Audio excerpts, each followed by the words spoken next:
ನಮಸ್ತೆ ಸ್ನೇಹಿತರೆ, ಇವತ್ತು ಅಂಟಿನ ಉಂಡೆ ಮಾಡುವ ವಿಧಾನ ನೋಡೋಣ. ನೋಡಿ, ಅರ್ಧ ಕೆ.ಜಿ. ಒಣ ಕೊಬ್ಬರಿ ತೊಗೊಂಡಿದೆ. ಹಾಗೆಯೇ ಅದಕ್ಕೆ ಬೇಕಾಗಿರ್ತಕ್ಕಂಥ ಡ್ರೈ ಫ್ರೂಟ್ಸು, ಬಾದಾಮಿ, ಗೋಡಂಬಿ ಮತ್ತು ಉತ್ತತ್ತಿ ಜಜ್ಜಿಟ್ಟಿರೋದು, ಅಂಟು ಮತ್ತು ಆಳ್ವಿ.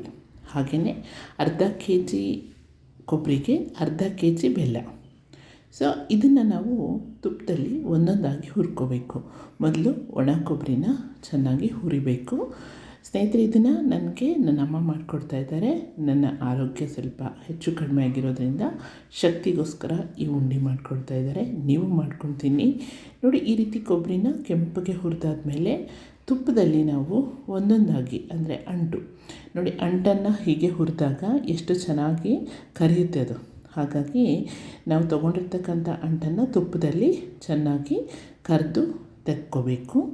ಆನಂತರ ನಾವು ನೋಡಿ, ಈ ರೀತಿ ಎಷ್ಟು ಚೆನ್ನಾಗಿ ಕಾಣಿಸುತ್ತೆ. ಇದನ್ನೆಲ್ಲ ಒಂದು ಕಡೆ ಪಾತ್ರೆಯಲ್ಲಿ ತೆಗೆದು ನೆಕ್ಸ್ಟು ನಾವು ಬಾದಾಮಿನ ಕೂಡ ಇದೇ ರೀತಿ ಕೆಂಪಗೆ ಹುರಿಬೇಕು. ನಾವು ಇನ್ನೂ ಬೇಕಾದಷ್ಟು ಡ್ರೈ ಫ್ರೂಟ್ಸ್ ಹಾಕ್ಕೋಬೋದು. ಬೇಕಂದರೆ ದ್ರಾಕ್ಷಿ ಮತ್ತು ಖೇರ್ ಬೀಜ ಹಾಕ್ಬೋದು, ಏಲಕ್ಕಿ ಕೂಡ ಹಾಕ್ಕೋಬೋದು ಘಮಕ್ಕೆ. ಸೊ ಇಲ್ಲಿ ನೆಕ್ಸ್ಟು ಗೋಡಂಬಿ, ಆಮೇಲೆ ಆಳ್ವಿ. ನೋಡಿ, ಈ ರೀತಿಯಾಗಿ ಒಂದೊಂದಾಗಿ ನಾವು ತುಪ್ಪದಲ್ಲಿ ಕರೆದು ಅದನ್ನು ನಾವು ಹೊರಗಡೆ ತಕ್ಕೊಂಡು ಒಂದು ಪಾತ್ರೆಯಲ್ಲಿ ಹಾಕಬೇಕು. ಉತ್ತತ್ತಿ ಕೂಡ, ಜಜ್ಜಿಟ್ಟಿರೋ ಉತ್ತತ್ತಿ ಕೂಡ ನೀಟಾಗಿ ಹುರಿದ್ಕೊಂಡು ನೋಡಿ, ಈ ರೀತಿ ಎಲ್ಲ ಹುರಿದಾದ್ಮೇಲೆ ಅರ್ಧ ಕೆ.ಜಿ. ಕೊಬ್ಬರಿಗೆ ಅರ್ಧ ಕೆ.ಜಿ. ಬೆಲ್ಲ ಅಂತ ಹೇಳಿದೆ. 1 ಕಪ್ಪು ನೀರು, ಜಜ್ಜಿರೋ ಅಂದರೆ ಕುಟ್ಟಿರ್ತಕ್ಕಂಥ ಬೆಲ್ಲನ 1 ಕಪ್ಪು ನೀರು ಹಾಕಿ ನೀವು ಒಲೆ ಮೇಲೆ ಕುದಿಯೋಕ್ಕಿಡಿ. ಅದು ತುಂಬ ಚೆನ್ನಾಗಿ ಕುದ್ದು ಒಂದೆಡೆ ಪಾಕ ಬರಬೇಕು. ನೋಡಿ, ನಾವು ಒಂದೆಳೆ ಪಾಕ ಇಲ್ಲಿ ತೋರಿಸ್ತಾ ಇದ್ದಾರೆ ಅಮ್ಮ. ಈ ರೀತಿಯಾಗಿ ಒಂದೇ ಎಳೆ ಬರಬೇಕು. ಒಂದೆಳೆ ಪಾಕ ಚೆನ್ನಾಗಿ ಬಂದರೆ ಸಾಕು. ಆಮೇಲೆ ಆ ಬೆಲ್ಲನ ಸೋಸ್ಕೊಂಡು ನಾವು ಅದನ್ನು ರೆಡಿ ಮಾಡಿ ಇಟ್ಕೋಬೇಕು. ಯಾಕಂದರೆ ಅದರಲ್ಲಿ ಕಸ ಕಡ್ಡಿ ಏನಾದರೂ ಇದ್ದರೆ ಏನೂ ಇರಬಾರ್ದು ಅನ್ನೋದಕ್ಕೋಸ್ಕರ ನೀಟಾಗಿ ಪಾಕ ಬಂದ ತಕ್ಷಣ ಬಿಸಿ ಬಿಸಿದನ್ನೇ ನಾವು ಇನ್ನೊಂದು ಪಾತ್ರೆಗೆ ಸೋಸಿ ತೆಕ್ಕೋಬೇಕು. ಆನಂತರ ಇದಕ್ಕೆ ಸ್ವಲ್ಪ ತುಪ್ಪ ನೋಡ್ಕೊಂಡು ಹಾಕ್ಕೊಳ್ಳಿ. ಯಾಕೆಂದರೆ ಕೊಬ್ಬರಿಲಿ ಕೂಡ ಎಣ್ಣೆ ಅಂಶ ಇರೋದ್ರಿಂದ ಅದು ಎಣ್ಣೆ ಬಿಡುತ್ತೆ.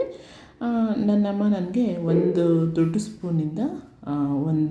ಸ್ಪೂನಿಂದ ತುಪ್ಪ ಹಾಕಿದ್ದಾರೆ. ಮತ್ತು ಅದು ಬಿಸಿದ ಇರುತ್ತಲ್ವ, ಕರಗಿಬಿಡುತ್ತೆ. ಸೊ ಹಾಗಾಗಿ ಆ ಪಾತ್ರೆಗೆ ತುಪ್ಪ ಹಾಕಿದ ತಕ್ಷಣ ನೀವೇನು ಎಲ್ಲ ಹುರಿದಿಟ್ಕೊಂಡಿರ್ತೀರಲ್ಲ ಡ್ರೈ ಫ್ರೂಟ್ಸ್ನ, ಅವನ್ನೆಲ್ಲ ನೀವು ಹಾಕಿ ಚೆನ್ನಾಗಿ ಕಾಯಿಸ್ಕೋಬೇಕು. ನಾನು ಹೇಳಿದ್ನಲ್ಲ ಆವಾಗಲೇ, ನೀವು ಇನ್ನೂ ಬೇಕಾದಷ್ಟು ಹಾಕ್ಕೋಬೋದು. ಇಲ್ಲಿ ಆಳ್ವಿ ಮತ್ತು ಅಂಟು ತುಂಬ ಇಂಪಾರ್ಟೆಂಟು. ಆಳ್ವಿ ಮತ್ತು ಅಂಟು ನಮಗೆ ತುಂಬ ಶಕ್ತಿ ಕೊಡುತ್ತೆ. ಆಳ್ವಿ ಸೊಂಟಕ್ಕೆ ತುಂಬ ಶಕ್ತಿ ಕೊಡುತ್ತೆ. ಹಾಗೆಯೇ ಅಂಟು ಕೂಡ ತುಂಬ ಒಳ್ಳೆಯದು. ಸೊ ಹಾಗಾಗಿ ಇದ್ರ ಜೊತೆ ನೀವು ಬೇಕಾದಷ್ಟು ಹಾಕ್ಕೋಬೋದು. ಆಮೇಲೆ ಏನು ಕೊಬ್ಬರಿ ಕೂಡ ಹುರಿದಿಟ್ಟಿರ್ತೀವಲ್ಲ, ಆ ಕೊಬ್ಬರಿನ ಚೆನ್ನಾಗಿ ಹಾಕಿ ಎಲ್ಲ ಅರ್ಧ ಕೆ.ಜಿ. ಕೊಬ್ಬರಿನೂ ಹಾಕಬೇಕು. ಯಾಕಂದರೆ ಬೆಲ್ಲಕ್ಕೆ ಸರಿಯಾಗಿ ಕೊಬ್ಬರಿ ಅದ್ರ ತಕ್ಕನಾಗಿ ಸಿಹಿ ಬರುತ್ತೆ, ಇಲ್ಲ ಅಂದರೆ ಸಪ್ಪಗಾಗುತ್ತೆ. ಸೊ ಸ್ವೀಟ್ ಸ್ವಲ್ಪ ಇರಬೇಕಾಗುತ್ತೆ. ಹಾಗಾಗಿ ಸಮವಾಗಿ ತಗೊಳ್ಳಿ. ಆ ಕೊಬ್ಬರಿನ ನೀವು ಚೆನ್ನಾಗಿ ಹಾಕಿ ಎಲ್ಲವನ್ನು ಚೆನ್ನಾಗಿ ಕಾಯಿಸ್ಕೋಬೇಕು. ಯಾಕೆಂದರೆ ಅದು ಒಂದು ಹದ ಬರುತ್ತೆ. ನೀಟಾಗಿ ಬಿಸಿ ಇದ್ದಾಗಲೇ ಚೆನ್ನಾಗಿ ಎಲ್ಲವನ್ನು ಕೈಯಾಡಿಸ್ಕೊಂಡು ನಂತರ ನೀವು ಉಂಡೆನ ಕಟ್ಟಬೇಕು. ತುಂಬ ಸುಲಭ. ಯಾಕೆಂದರೆ ಇದೆಲ್ಲ ಹೊಂದ್ಕೊಂಡ್ಬಿಡುತ್ತೆ.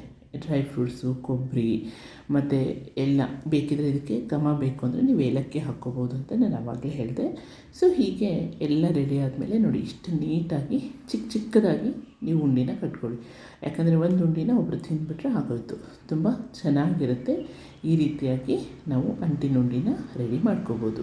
ಸ್ನೇಹಿತರೆ, ನಿಮಗೂ ಈ ವಿಡಿಯೋ ಇಷ್ಟ ಆದಲ್ಲಿ ಲೈಕ್ ಮಾಡಿ, ಸಬ್ಸ್ಕ್ರೈಬ್ ಮಾಡಿ, ಶೇರ್ ಮಾಡಿ. ನೀವು ಕೂಡ ಈ ರೀತಿ ಹೆಲ್ದಿಯಾಗಿರ್ತಕ್ಕಂತಹ ಡ್ರೈ ಫ್ರೂಟ್ಸ್ ಉಂಡೆನ ಮಾಡಿ ತಿನ್ನಿ.